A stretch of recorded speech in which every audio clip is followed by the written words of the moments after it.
Τσαχαρένι μου, καλώς ορίσατε σε ακόμα ένα βιντεάκι Unwelcome Guest με παραφύσικες ιστορίες. Είναι 3 ιστοριούλες ή 4, θα τις δούμε. Ευχαριστώ πολύ που μου τις στείλατε. Πάμε να τις διαβάσουμε. Λοιπόν, πρώτη ιστορία διαδραματίζεται στην Αθήνα το 2009. Ας την πούμε Μαρία. Η Μαρία είχε πάει στο παλιό σπίτι της γιαγιάς της, στην Κυψέλη, για να μείνει λίγες μέρες όσο έλειπαν οι γονείς της. Ήταν ένα διαμέρισμα παλιό, γεμάτο παλιές φωτογραφίες και έπιπλα. Ένα βράδυ, καθώς κοιμόταν στο σαλόνι, άκουσε κάτι να τρέχει στον διάδρομο. Νόμιζε πως ήταν η γάτα. Άνοιξε τα μάτια της και είδε, όχι την γάτα εννοείται, αλλά ένα μικρό παιδί με παλιά ρούχα να στέκεται στην πόρτα και να την κοιτάει. Δεν είπε τίποτα.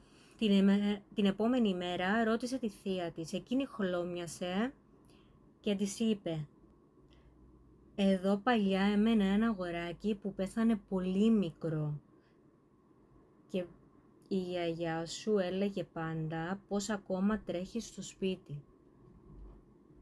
Φιλενάδα, ήσουν πολύ ψύχρεμη για να πας την επόμενη μέρα να ρωτήσεις. Εγώ από το ίδιο βράδυ θα είχα φύγει από το παράθυρο πετώντας, δεν ξέρω από ποιον όροφο θα ήμουν, θα είχα φύγει σίγουρα από το παράθυρο πετώντας και θα είχα προσγειωθεί, δεν ξέρω και εγώ πού, σε καμιά άλλη ήπειρο σίγουρα.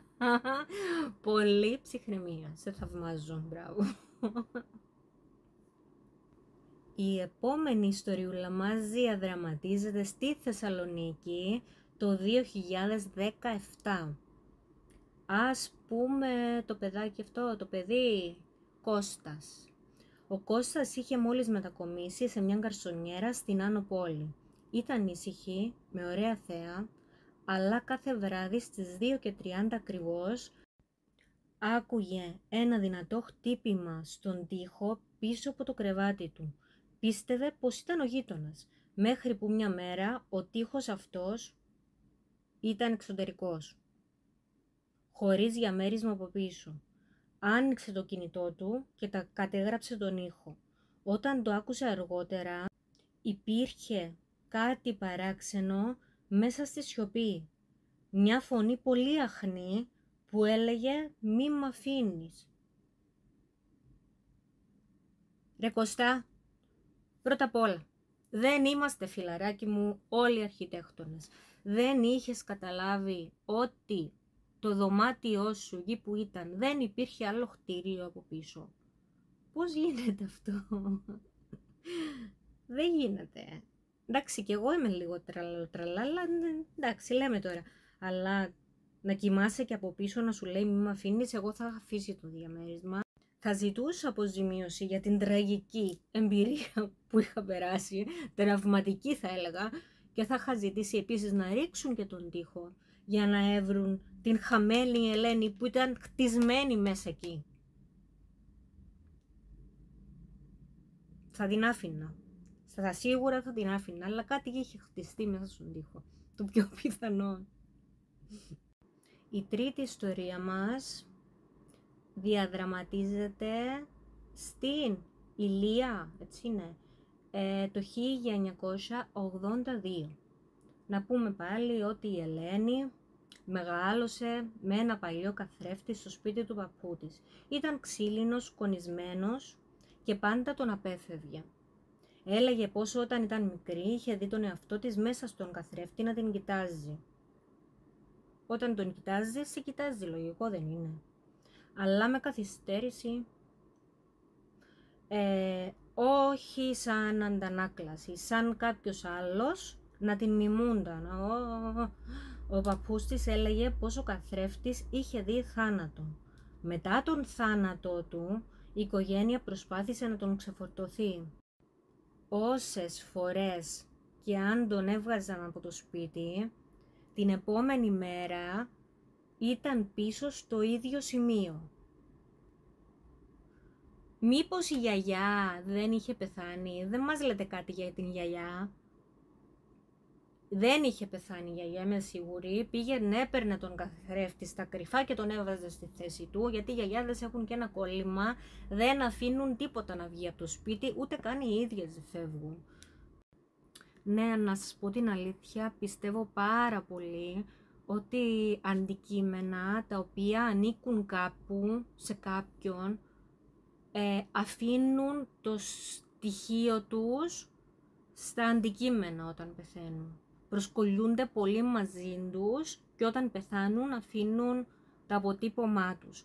Π.χ. όπως δαχτυλίδια, κολλιέ, διάφορα πράγματα. Μπορεί να είναι ένα κουτί, μπορεί να είναι οτιδήποτε, αφήνει το στοιχείο του μέσα του όταν κάποιος είναι πολύ προσκολλημένος με ένα αντικείμενο. Το στοιχιώνει κατά κάποιον τρόπο, να το πω έτσι. Εάν έχετε ακούσει και ιστορίες με κούτια, τώρα που βγαίνουν και αυτά με την κούκλα, τα κουτάκια και τέτοια, θα καταλάβετε τι λέω. Αυτό μπορεί να συμβεί και με καθρέφτη. Ο καθρέφτης να είναι στοιχειωμένος από ένα προηγούμενο κάτοχό του και αυτό να το μεταφέρει μαζί του στο καινούριο σπίτι που πήγε. Γι' αυτό να είχε και αυτά τα αποτελέσματα. Αυτό. Είχα πει να πω 3, αλλά θα πω ακόμα 2 μικρές. Λοιπόν, διαδραματίζεται στα Χανιά του 96. Λέει, ένα παλιό ραδιόφωνο δεκαετίας του 50 λειτουργούσε κανονικά, παρότι δεν είχε μπαταρίες. Πώς γίνεται να λειτουργεί κάτι χωρίς μπαταρίες, δεν μπορώ να καταλάβω, ειδικά εκείνου του καιρού. Η Αργυρό έλεγε, να πούμε η Αργυρό, έλεγε ότι έπαιζε κάθε βράδυ στις 3 ένα τραγούδι που χόρευε με τον παππού της στον γάμο τους. Είναι εκείνος, έλεγε. Όταν πέθανε η γιαγιά, το ραδιόφωνο σταμάτησε να παίζει, δεν άναψε ποτέ ξανά. Αυτό είναι κάτι σαν το προηγούμενο που έχω πει. Πρώτα απ' όλα το ραδιόφωνο χωρίς μπαταρία δεν λειτουργεί. Το να ανάβει στις 3 τα ξημερώματα μόνο του πάλι δεν είναι και πολύ φυσιολογικό. Ναι. Και η τελευταία μας ιστοριούλα διαδραματίζεται στην Νίκαια το 2021. Νοσηλεύτρια σε βραδινή βάρδια στο Γενικό Κρατικό. Ας την πούμε Χριστίνα. Η Χριστίνα λέει πως είδε μια σκιά να περνάει από δωμάτιο σε δωμάτιο, ενώ όλοι οι ασθενείς κοιμούνταν. Όταν ακολούθησε η σκιά, μπήκε σε ένα άδειο δωμάτιο. Μπαίνοντας και εκείνη, το μόνο που βρήκε ήταν ένα κρύο ρεύμα αέρα και μια έντονη μυρωδιά λιβάνι. «Είναι η παρουσία», της είπε μια άλλη νοσηλεύτρια παλιά. «Κάποιον έρχεται να πάρει απόψε». Και όντως, λίγη ώρα μετά, ένας ηλικιωμένος ασθενής άφησε την τελευταία του πνοή. Να σας πω την αλήθεια μου, και εγώ όταν μυρίζω λιβάνι, ενώ δεν υπάρχει κάτι, αυτό σκεφτόμαι πρώτα, κάποιος θα φύγει. Μυρίζει λιβάνι, κάποιος θα φύγει. Δεν ξέρω γιατί, ή ποιος μου το είχε μάθει, ή ποιος μου το είχε πει. Κάποιος θα το είχε πει και εμένα μου έχει μείνει από παιδί. Μυρίζει λιβάνι, κάποιος θα φύγει. Στα νοσοκομεία τυχαίνουν πολλά τέτοια περίεργα. Οι νοσηλευτές έχουν δει πάρα πολλά. Ξέρω και από φίλους που έχουν δει πάρα πολλά. Αλλά αυτό με το λιβάνι, παιδιά, είναι το πιο χαρακτηριστικό.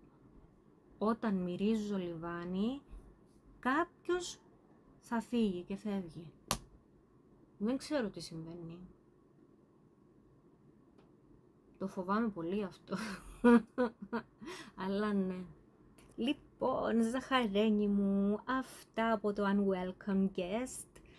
Αν θέλετε να μου πείτε και εσείς ιστοριούλες που έχετε βιώσει ή έχετε ακούσει ή είδατε κάτι περίεργο, παραφυσικό, μπορείτε να μου στείλετε στο προσωπικό μου Instagram, το Neongeo. Μπορείτε να τις γράψετε και εδώ αν θέλετε. Κάντε ένα subscribe, κάντε ένα like και το κουδουνάκι.